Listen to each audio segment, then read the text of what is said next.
कर रहे हैं पूर्वांचल रॉयल पार्क, जहां घर के साथ आपको मिलेगी अच्छी लाइफस्टाइल और वो भी वक्त पर।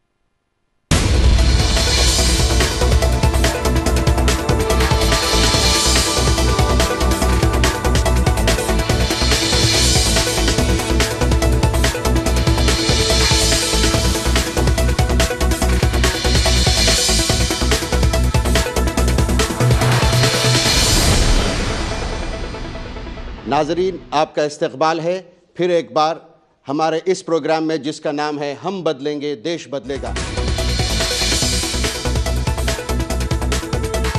मैं इस बात को आपको बताना चाहता हूं कि आज का ये एपिसोड हमारे लिए बहुत अहम है, क्योंकि हमारे साथ जुड़ने वाले हैं chief election commissioner of India Shri SY Qureshi साहब। ये हमारी खुशनसीबी है सर कि आप हमारे शो पर आने के लिए राज़ी हुए और आपने अपना टाइम दिया, जो बहुत कीमती है आपके लिए और इस देश के लिए। हम आपको वेलकम करते हैं। कुरैशी साहब, आपसे मैं वो उस बात को पूछना चाहता हूं जिसको आपने किसी स्पीच में कहा था कि एक पोलिंग बूथ है केरला में जहां पे एक वोटर था और वोटर बनने के बाद मीडिया में बहुत बड़ी हाइप हुई थी। I want to know from you. एक जैसे मैंने बताया, गुजरात में भी अभी एक पोलिंग स्टेशन है, एक वोटर वाला, इसी तरह केरला में एक था। उस वोटर का हमें बिहेवियर पैटर्न भी पता था कि वो नॉर्मली लंच के बाद 2 बजे के करीब आता था। पर जैसे मैंने पहले आपको बताया कि हम बूथ तो हमने सुबह 7 बजे ही खोलना है और उसको बंद भी 5 बजे करना है। पिछले साल उसका जब उसकी डेथ हुई तो अखबार ने हेडलाइन ही ये दी थी, death of a polling booth. So हमें फ़ख्र था कि चाहे वो एक वोटर हो, अभी भी कई जगह ऐसे हैं, अरुणाचल में, छत्तीसगढ़ में, जहाँ पे 2 या 3 वोटर के लिए भी बूथ है, वो चल रहा है और हम बहुत बखुशी उन वोटर को सर्विस करते हैं। मैं उस बात पर आऊँगा, लार्जर इंटरेस्ट में इंडिया के, और हम इस प्रोग्राम के ज़रिए से जैसे हम कहते हैं कि हम बदलेंगे देश बदलेगा, मैं ये समझता हूँ कि आपका जो रोल है हिंदुस्तान को बदलने में और हिंदुस्तान में क्रिमिनलाइजेशन इन पॉलिटिक्स को ख़त्म करने में, हिंदुस्तान में वो बदलाव लाने में जिसमें जो है reasons and religions and caste will not be a force to be influence on our electoral system. We will have fair, free and influence free, जिस पे कोई बाधा या कोई उसमें जो है ज़ोर ज़बरदस्ती ना हो और कोई इन्फ्लुएंसेस ऐसे ना हो जिससे हमारी डेमोक्रेसी हर्ट होती है। हम अगर हिंदुस्तानियों को समझाने की कोशिश करेंगे कि what is really democracy in a larger perspective of the nation. हमारे वोटिंग सिस्टम तो बेसिकली तो ठीक है, उसमें जो कुछ रिफॉर्म की जो ज़रूरत है वो जिसके लिए नेशनल कंसल्टेशन वगैरह जिसका मैंने हवाला दिया है कि एक तो ये क्रिमिनल्स को पॉलिटिक्स से दूर रखना ये ज़रूरी है, और मनी पावर को कंट्रोल करना पड़ेगा ताकि एक आम गरीब आदमी भी जो अच्छा कैंडिडेट है वो इलेक्शन लड़ सके। तो मनी पावर के लिए तो हमने एक स्ट्रैटेजी स्कीम बना दी है। क्रिमिनल को डिबार करना हमारे इख्तियार में नहीं है, वो पार्लियामेंट ने उस पर एक्शन करना पड़ेगा और उम्मीद करता हूँ कि लॉ मिनिस्टर साहब का इनिशिएटिव कामयाब साबित होगा। और बाकी तो लोगों के पार्टिसिपेशन में हमने देखा कि कम होती है। शहरों में ख़ास तौर से वोट देने नहीं आते जी। आपके हैदराबाद में 30%, बम्बई में 40%, लखनऊ में, इलाहाबाद में, दिल्ली में, शहरों में वोटर टर्नआउट बहुत कम होता है। फिर अब ऐसी सूरत में कि जब वोट देने तो आप आए नहीं और अपने ड्राइंग रूम में बैठ के फिर सरकारों को बैठ के कोसें, तो ये तो होने वाला नहीं। ये तो गलत बात है भाई। आप सरकार को बनाने में तो हिस्सा लेते नहीं, टाइम निकालते नहीं। हालांकि उस दिन छुट्टी डिक्लेयर होती है। छुट्टी इसलिए होती है कि आपको ये बहाना भी ना हो कि मुझे काम पे जाना है, आप जाके वोट दीजिए, वो देते नहीं। उसको हम वोटर एजुकेशन के ज़रिए ठीक करना चाहते हैं। और हमने जैसे दिल्ली में एक कैंपेन बड़ा अच्छा साबित हुआ, पप्पू कैंपेन। एक गाना कोई था कि पप्पू कान डांस साला, उस बेसिस पे तो हमने कहा साला लफ्ज़ तो हमारे नहीं चलेगा, लेकिन हमें उन्होंने बताया कि पप्पू डजंट वोट आहा तो उन्होंने बनाया। और उसके बाद जब ये पप्पू बड़ा स्मार्ट है, सब कुछ करता है, लेकिन एक ही उसमें कमी है कि वोट नहीं देता। तो जब ये इस तरह का उसको पेंट किया तो बाद में उन लोगों पे इतना असर हुआ कि जोश आया। वो अपनी उंगली पे निशान वोट देने के बाद 1 महीने तक देखो मैं पप्पू नहीं हूँ, मैंने तो वोट दिया है। तो हमने इसी तरह बिहार में अभी ये कैंपेन किया लोगों को जागरूक करने के लिए कि भाई आप ये इख्तियार राइट जो आपका, आपने एक्सरसाइज करना चाहिए आपका। तो कोई 16 से 20% इजाफा हुआ वोटर टर्नआउट में। तो इसको थोड़ा और बढ़ावा देने की ज़रूरत है। हम एक छोटा सा ब्रेक लेंगे, फिर अपनी गुफ्तगू को जारी रखेंगे। Will just come back. नाजरीन, हम बात कर रहे हैं कुरैशी साहब से। हम वापस आएंगे, आप कहीं जाइएगा नहीं। नाजरीन, आपका फिर से इस्तकबाल है हम बदलेंगे देश बदलेगा के इस प्रोग्राम में। हम बात कर रहे हैं chief election commissioner of India Shri SY Qureshi साहब के साथ। कुरैशी साहब, मैं एक छोटा सा सवाल करूंगा कि गाँवों में फिर अर्बन एरिया में, जैसे आपने कहा कि अर्बन एरिया में रिच लोग भी, उसकी वैल्यू उनके पास वोट की नहीं है, वो नहीं जाते हैं। ये कह सकते हैं कि हमारा गरीब और जो है गांव का जो हिंदुस्तानी है, उसमें जोश वोट देने के लिए ज़्यादा है बनिस्बत उन एजुकेटेड और जो है फ्लरिशिंग, जो अपने आप को जो है बहुत हाई फाई लोग समझते हैं, जो वैल्यू नहीं करते वोट की। ये सही है बात? जी, बात ठीक है। यही तो बताया कि जैसे शहरों में जो वोटर टर्नआउट है ये कम होने का मतलब है कि एजुकेटेड लोग खास तौर से, उनके लिए एक फैशन स्टेटमेंट है क्या वोट देना, सब नेता ऐसे हैं वैसे हैं। तो ये फैशन स्टेटमेंट नहीं चलेगा, इसको हमने एक शेम एंड एम्बैरेसमेंट का सोर्स बनाना पड़ेगा, जो अपने मीडिया कैंपेन से कर सकते हैं।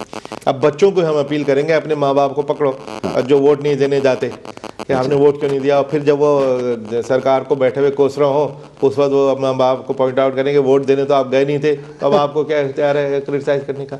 एक कमी और जो मैं बताना चाहूँगा कि जो युवाओं में हमने देखा कि उनमें भी जागरूकता इसकी कम है। और जो हम इनरोलमेंट करते हैं वोटर रोल पे, 18 साल की उम्र में आपको मालूम है वोटर के बनने का इख्तियार हो जाता है। 1 जनवरी को के रेफरेंस से हमने ये देखा था कि सिर्फ 20% लोग युवा इसमें इलेक्टोरल रोल पे अपने नाम लिखवाते थे, 20-25। अच्छा, ये बहुत कम है। उसके रीज़न ये हो सकता है कि या तो उनको पता नहीं कि उनको वोटिंग राइट 18 पे मिलता है, या उनको प्रोसीजर्स वगैरह का पता नहीं, या उनको मोटिवेशन नहीं है और वो भी इससे निकलेंगे क्या वोट देना। हमने इस युवाओं को इसमें इन्वॉल्व करना है, यूथ को इन्वॉल्व करना है। इसीलिए एक बहुत बड़ा प्रोग्राम नेशनल वोटर्स डे 25 जनवरी जो हमारे फाउंडर्स डे है ऑफ इलेक्शन कमीशन, उसको हमने नेशनल वोटर्स डे डिक्लेयर किया है। भारत सरकार ने डिक्लेयर किया, मैंने देखा है, जिसमें हमने किया कि जो बच्चे 18 साल के होने वाले थे उनको अक्टूबर से 1 जनवरी तक के बीच में हमने पहले से इन एडवांस, पहले कभी ऐसा नहीं हुआ था, एडवांस में हमने एक्शन लेके उनको इनरोल कर दिया। 5 जनवरी को पूरे देश में इलेक्टोरल रोल नोटिफाई हो गया जी, और 25 जनवरी को इन नए वोटर्स को इनका वोटिंग कार्ड एक ही दिन की 8 लाख साइमल्टेनियस फंक्शंस में उनको ये बिग मिला। मैं आपको थोड़ा सा एक छोटा सा सवाल है हमारे इलेक्शन सिस्टम को लेकर।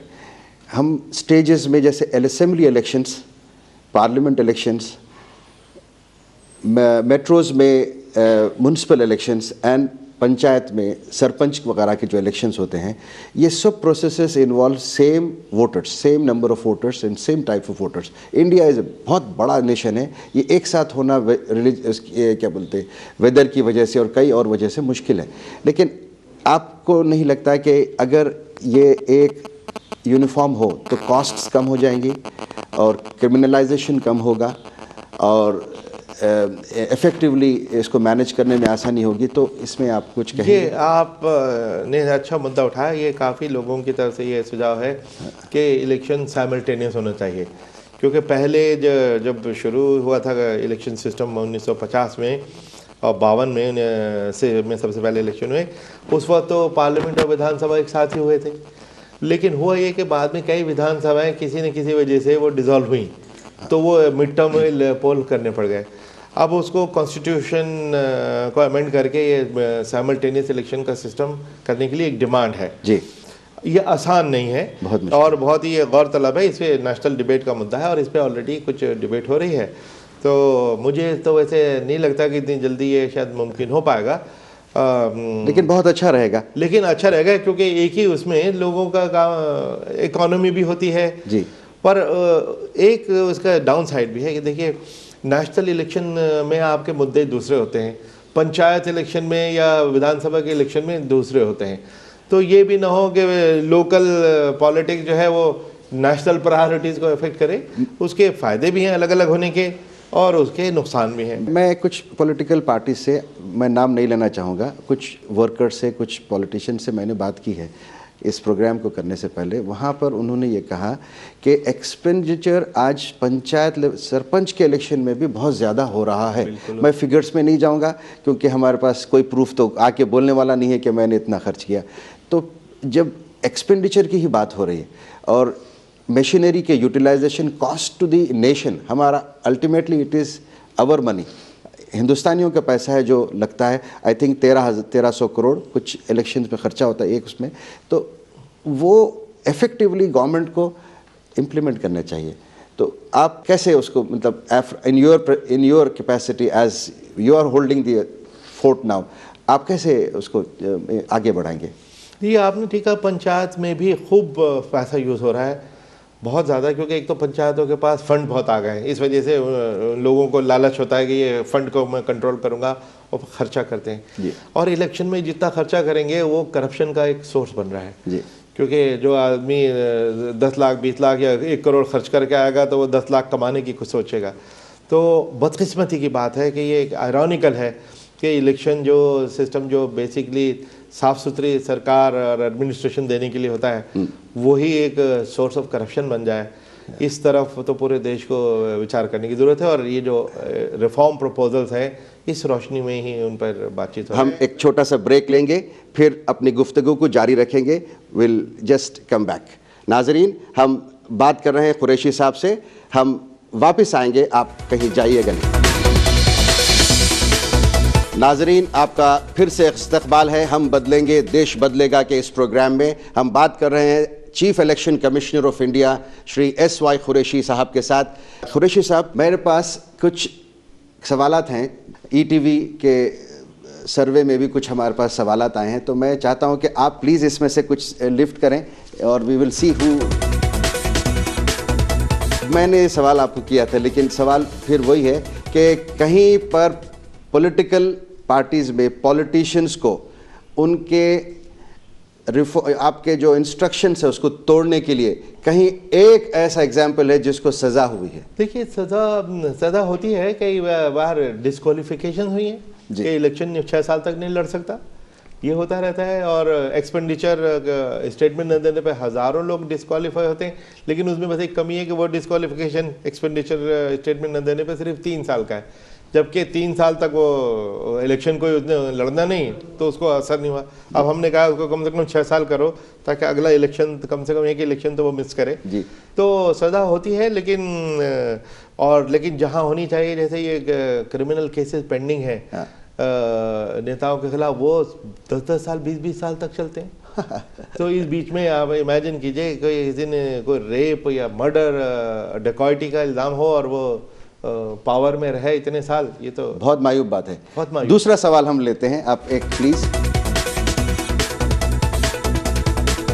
ये एक बहुत अहम सवाल आ गया, लकी है जो जिसने भी किया है उन जान के खुशी होगी कि फिक्स टेन्योर्स की बात मैंने पढ़ा है आपके भी कई डेलिब्रेशंस में और मीडिया वेब पे भी बहुत इंफॉर्मेशन है। फिक्स टेन्योर्स मतलब जो इलेक्टेड बॉडी होती है, फॉर एग्जांपल 5 साल के लिए इलेक्शन हुआ, उसको जो सरकारें गिरने की बात है वो ना होकर जब गवर्नमेंट का कॉन्फिडेंस गिर जाता है तो वो जो मेंबर्स होते हैं वो लोग मिलकर एक सरकार बनाएं on the basis of strengths of the parties.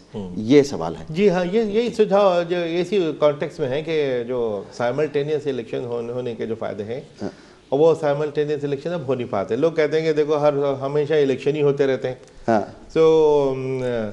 पर उसके पीछे तो एक लॉजिक होती है कि भाई अगर सरकार ही गिर गई इलेक्शन तो होगा। तो इसके दोनों के प्रोज एंड कॉन्स दोनों हैं, वो गौर करने की ज़रूरत है। इसलिए कोई इसका रेडीमेड आंसर कि ये अच्छा है वो अच्छा है, बल्कि मैं तो पर्सनली, सरकारी तौर पे नहीं, ऑफिशियली पर्सनली तो मेरी राय है कि वोटर के पॉइंट ऑफ व्यू तो बड़ा अच्छा है। वरना नेता एक बार आपके पास आएगा और 5 साल तक आपको भूल जाएगा, फिर आएगा। कम से कम बार इलेक्शन की वजह से बार आपके पास आता तो है। मगर फैशन बन गया है इलेक्शन करने के बाद, जीतने के बाद वो रिज़ाइन करता, फिर री इलेक्शन में वही आदमी खड़े रहता। ये कैसे मुमकिन है? जी, ये सारा नेशनल डिबेट जो इस पर हो रही है उसका ये चलिए अच्छा। एक लास्ट सवाल आप ले लें प्लीज। अच्छा, ये बहुत लकी है जो लोग पूछे हैं और ये हमारे प्रोग्राम के हिसाब से भी बहुत लास्ट सवाल के लिए एप्ट है। अगर वोटर खुद से एब्सेंट हो जाता है, वो जिम्मेदारी को नहीं समझता। देश की जो जिम्मेदारी है कि देश को चलाने के लिए सही हुकूमत होना ज़रूरी है। क्रिमिनलाइजेशन कम होगा तो वोट सही डालेंगे तो कम होगा, करप्शन कम होगा तो वोट सही डालेंगे तो कम होगा। अगर वोटर खुद चूक जाता है, वो वोटिंग नहीं करता है, फॉर एग्ज़ाम्पल है सिटी में, जैसे हमने एक बात की कि सिटी में होता है लेकिन वोट नहीं करता, उसको कोई डिटरेंट होना चाहिए, पनिशमेंट और something you think it is necessary? नहीं, वो नेसेसरी ही नहीं, बल्कि वो मुनासिब नहीं है। हाँ। देखिए, डेमोक्रेसी में कंपल्शन का कोई स्कोप नहीं है कि आपने डंडा के जोर पे वोट देनी है। ये एजुकेशन से है और ये समझने की जरूरत है। कई स्टेट्स हैं जहाँ पे 80% टर्नआउट होता है जी, 90% होता है। जहाँ नहीं है वहाँ एजुकेशन के ज़रिए सुधार हो रहा है, जैसे बिहार में हुआ। और दूसरी चीज़, इसको दूसरे पहलू से भी दीजिए कि अगर हमने उसको सज़ा देनी है तो सज़ा तो लीगल प्रोसेस से होती है। हाँ। चाहे आपके ऊपर 1 रुपये का फाइन भी करना हो, हाँ, तो हमें एक लीगल प्रोसेस फॉलो करना है। बेशक बेशक। अब 62 साल के इंडिपेंडेंट इंडिया में 1.25 करोड़ के करीब केसेस पेंडिंग है कोर्ट में जी। हमारे जनरल इलेक्शन में 30 करोड़ लोगों ने वोट नहीं दिया था, तो 30 करोड़ कोर्ट केसेस शुरू करेंगे हम क्या? वो इम्पॉसिबल है ये। अब मैं बल्कि ऑस्ट्रेलिया में अपने जो हमारे काउंटर पार्ट में उनसे बात कर रहा था, वहाँ पे कहते हैं कंपलसरी है, तो वो भी बड़े डिससेटिस्फाइड थे। कंपलसरी तो है कर लेंगे लेकिन ठीक चल नहीं रहा। फाइन होता है कोई $6 और उसको रिकवर करने के लिए $2000 खर्च होते हैं और नॉर्मली कोई ना कोई बहाना वहाना कर करा के लोग उसमें से बची जाते हैं, तो कहते हैं कि ये कोई चलने वाली चीज़ नहीं है। तो हम बड़ी खुशी हुई आपके साथ बात करके, लेकिन ये नोट पे कि हमको बदलना पड़ेगा। हम पनिशमेंट्स के ज़रिए से समाज को नहीं बदल सकते, ना वोट देना कंपलसरी कर सकते हैं। हिंदुस्तानियों को खुद को बदलना होगा, एटीट्यूड चेंज करना होगा, एजुकेट होना पड़ेगा। और आप जिसने जैसे कहा कि you are doing lot of campaigns to educate people and motivate them, आपने ऐसे कैंपेन चलाए हैं जिससे लोग खिंच कर जो है वोटिंग के लिए आए। तो हमारे होल सिस्टम को बदलना पड़ेगा, हमारा माइंडसेट चेंज होना पड़ेगा। हम इस बात के साथ कि हम इंशाल्लाह ये देश भी बदलेंगे, हम भी बदलेंगे और आपकी कोशिशों जारी रहेंगी। हम we wish you the best in your career and in your deliberations and your works as chief election commissioner. मैं आपका बहुत शुक्रगुजार हूं कि आपने इतना बेहतरीन टाइम दिया और इतनी सारी बातें की। नाजरीन, आपने देखा कि हिंदुस्तान में अगर बदलाव आएगा तो वो बदलाव खुद हिंदुस्तानियों को लाना पड़ेगा। हम फिर मिलेंगे एक और एपिसोड में। खुदा हाफिज।